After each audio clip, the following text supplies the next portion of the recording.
నమః పార్వతీపతయే హర హర మహాదేవ హర.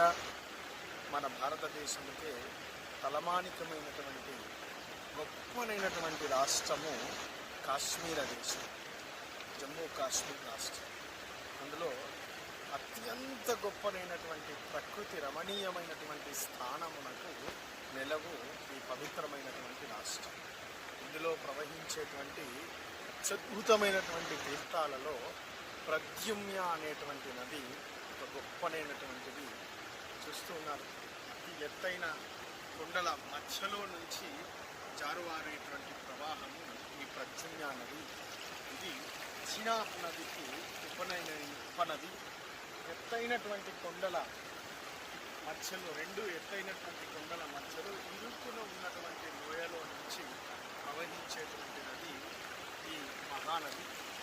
ఈ నదీ తీర్థ సేకరణ సుమారు విద్యాపీఠ పీఠమంతా కూడా పైనుంచి కిందికి దిగి ఈ అత్యద్భుతమైనటువంటి నది, పరమ పవిత్రమైనటువంటి నది.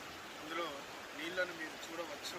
చక్కనైనటువంటి శుద్ధత్వము, పవిత్రత్వం, ఇవి రెండు కలిగినటువంటి ఒక గొప్పనైనటువంటి నది. ఈ తీర్థాన్ని ప్రద్యుమ్య నది అని పేరు. ఈ మహానది తీర్థాన్ని మనం జలలింగార్చనలో వినియోగించుకోబోతున్నాం.